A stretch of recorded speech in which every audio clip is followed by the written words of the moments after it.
Hello दोस्तों, आप सबका स्वागत है अपने YouTube channel Chandeep KL classes में। आज हम लोग क्लास टेंथ का संस्कृत ऑब्जेक्टिव देखेंगे। हर एक कम से कम 1 से 5 चैप्टर का ऑब्जेक्टिव है एक एक। वैसे ही आप लोग अब पढ़ाई पे थोड़ा फोकस कीजिए क्योंकि 2025 में एग्जाम देना है। अभी जो ऑब्जेक्टिव हम लोग रखेंगे 1 से लेकर 5 तक का, हर एक चैप्टर का एक एक ऑब्जेक्टिव VVI ऑब्जेक्टिव रहेगा। उसी आधार पर एक और ऑब्जेक्टिव का हम लोग चर्चा करेंगे। जैसे पहला ऑब्जेक्टिव है निम्नलिखित में महान से महान क्या है। तो ऑप्शन है पहला, ए नंबर ऑप्शन है धरती, बी है मानव, सी पदार्थ, डी आत्मा। तो इसमें महान से महान क्या है? तो महान से महान है आत्मा। मंगलम पाठ के आधार पर हम लोग पढ़े हैं महान से महान क्या है? आत्मा। सूक्ष्म से सूक्ष्म क्या है? आत्मा। विशाल से विशाल क्या है? आत्मा। वैसे ही पार्ट 2 पाटलिपुत्रम वैभव के बारे में हम लोग सीखे हैं। भगवान बुद्ध के समय पटना का क्या नाम था? भगवान बुद्ध के समय पटना का क्या नाम था? Pataliputra option A, option B में Pataligram, option C Kusumpur, option D Patan. तो इसमें सही आंसर होगा ऑप्शन बी पाटलीग्राम। भगवान बुद्ध के समय पटना गांव था। भगवान के समय पटना क्या था? गांव था जो गंगा नदी के किनारे बसा था और पाटलीग्राम के नाम से जाना जाता था। भगवान बुद्ध के समय पतन जो है, पतन शब्द पटना से बना है।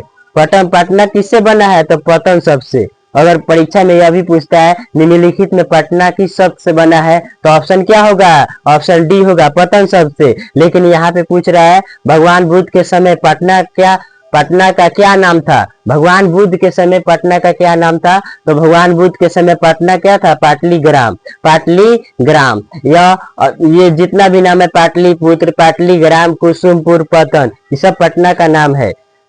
तो यहाँ पे हम लोग को क्वेश्चन है भगवान बुद्ध के समय पटना का क्या नाम था? तो क्या नाम था?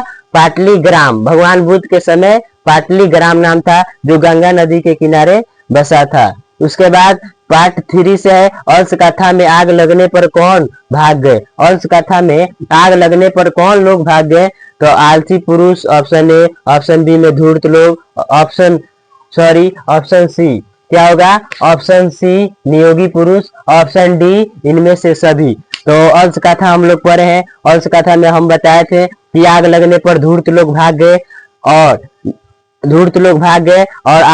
चार आलसी पुरुष उस घर में रह गए और आपस में वार्तालाप कर रहे थे, यानी बात कर रहे थे। उसके बाद यह जो नियोगी पुरुष है, यही चारों आलसी पुरुष को निकाला। वो भी कैसे? केस पकड़कर। परीक्षा में ऐसे पूछता है कि अंश कथा में चारों आलसियों को किसने निकाला? तो नियोगी पुरुष ने। क्या पकड़कर? तो केस पकड़कर, चारों पुरुष का केस पकड़ के नियोगी पुरुष ने बाहर निकाला। उसके बाद है चौथा चैप्टर से संस्कृत साहित्य लेखिका के बारे में। तो यहाँ पे है कंपर राय की रानी कौन थी?